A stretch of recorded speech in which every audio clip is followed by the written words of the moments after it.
There was a man in Mysore city. He was known to be some kind of a ghostbuster or tantric. This guy has trapped ghosts in bottles. So I was just befriending him thinking, I will steal one bottle because I really wanted to see a ghost.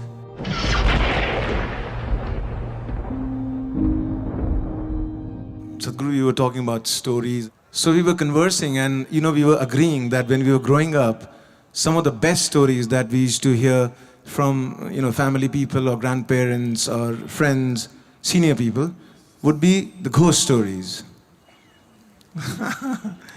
And somehow you small, kids, we love to get scared. Still they want to hear that ghost story. It's one of their favorite things, amongst all stories.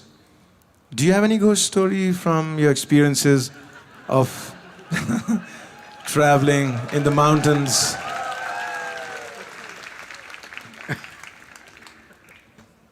Wow, this is really getting him into trouble. See, the purpose of telling you ghost stories was not to scare you, but to give you a hair-raising experience. This happened in a barber shop in Louisiana state. The whole place was filled with all kinds of horror comics and ghost stories and all kinds of things, only that. No newspapers, no other magazines, only these things. So one day somebody asked the barber, said, why have you put your whole place with this kind of stories in your saloon? You don't have anything else, nothing about styles, about fashion, nothing, only ghost stories and horror stories, why? He said, see, for my profession, if somebody's hair is standing, it makes it much easier.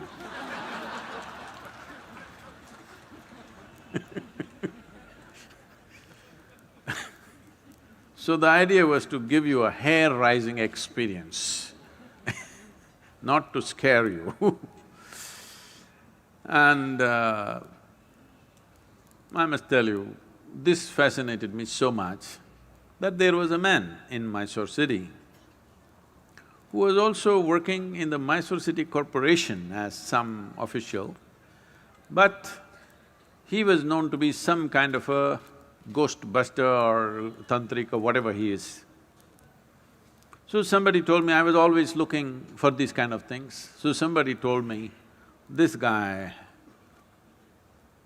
has trapped ghosts in bottles and kept it in his whatever, it's a shrine or a workshop or whatever you want to call it. So I want to go and that guy wouldn't allow us initially, but I was persistent and then he took me inside and he showed me lots of bottles. He said, in this there is this kind of a ghost, this is a woman, this is a man. I looked, I could not see a man or a woman, I all saw transparent bottles with corks. So I was just befriending him thinking, I will steal one bottle because I really wanted to see a ghost. Because I had heard so many things. So many things means unbelievable kind of stories. Well, it only made me more and more curious. It did not raise my hair nor scare me, but I became more and more curious. I had spent months on end, continuously every night, being in the cremation grounds, wanting to see. So people come, burn the dead, and when with firewood, when the dead bodies burn, it burns for 4, 5, 6 hours. People stay there for an hour or hour and a half and then they have other business to do. They will cry and they'll weep and they will go when it's still burning. Normally what happens is, when as the fire burns, one thing, because there's always economic aspect to everything, if they've not put enough fire long enough, when this collapses, the outer part, first thing that'll happen is, because neck is such a small thing and it gets burnt, and once the spine is burnt, the burning head will roll away, do. So I am the one who picks it up with a stick and puts it back and waits, where is the damn ghost? It doesn't come. Many months on end, I sat there, no ghost came. Somebody said, you put a nail in that tamarind tree, it will come. I would nail the damn tree again and again and again, nothing came. Somebody said, in this house there is a ghost. So I would beg them, please allow me, I want to sleep in that house and see if the ghost comes. Did not happen. So I went to this guy, and when they said specifically it's in the bottle, I wanted to steal a bottle. But he was very protective about his bottles So I didn't see anything coming out, but he showed me one thing. He made an elaborate design with rice flour. In the 5 corners of this, he kept one egg. He did all kinds of things and poof, he clapped his hand, pop! All the 5 eggs burst right in front of my eyes. So, I thought, something. I don't know whether it's a ghost or it's a thing, whatever, but definitely he did not reach out to these 5, he was standing away and all the 5 eggs burst. Then this was working on me, and I was walking in my house backyard, looking here and there. Then I saw guavas were hanging in the tree, the guava fruit. I looked at the fruit fell. I thought, what? I did it again and again, the fruit fell. Then I brought my friends and just, you idiots, watch this. Talk, fruit fell. They said, what? Not once, 5, 10 times I did so that it's not an accident. But then, in about 3 days' time after I did this, a revulsion, I've never experienced it ever in my life because I've never stepped into those areas. A kind of revulsion went through my entire body that I knew that I had done something very fundamentally wrong. Never again. I said, you want the guavas? Go up and get it. You want anything in your life, go and get it. These kind of things we will never again do. So, I realized something is fundamentally wrong, use your energies like that. So what is a ghost? All of you are ghosts with a body. Those who are walking and sitting, everybody, you are ghosts with a body. But suddenly somebody lost their body and you think they are something horrible. Why? They're just like you, they just lost the body. Is it true that you gathered the body over a period of time?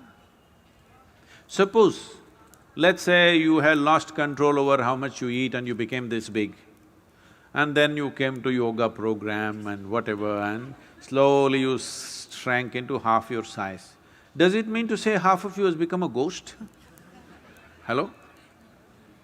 So if somebody lost the body, 50, 60 kilograms of planet that we have picked up and made into this, if they put it back, is that a ghost? Then you are also a ghost with a body, isn't it? So this abnormal way of looking at life, that just because somebody lost their body, they've become something evil, something fearful, something terrible, is a very abnormal way of looking at life.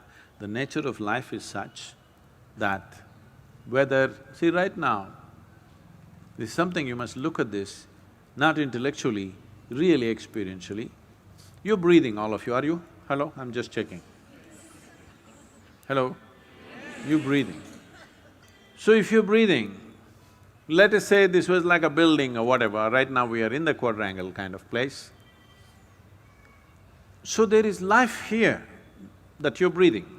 You may call it air, but it's actually life, because if I take away this will go. Yes? Your life will go. It's only in this transaction, life is happening, isn't it? So it's not just about air, oxygen, this, that. This is a living cosmos. You are like a little bubble, you captured a little bit of life. You know, did you blow soap bubbles when you were young at least? So when you blew your soap bubble, you got this big bubble, I got that big bubble, let us say. We were looking at this, oh, this is my bubble, this is your bubble. Then they went poop.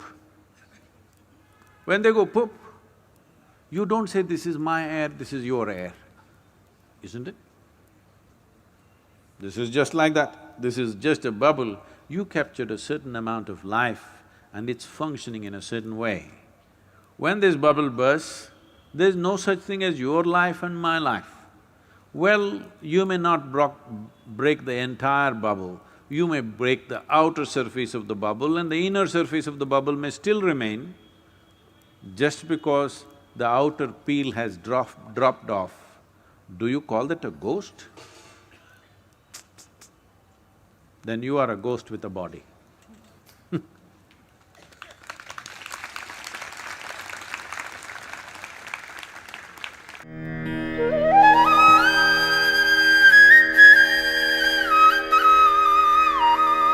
Save soil. Let's make it happen.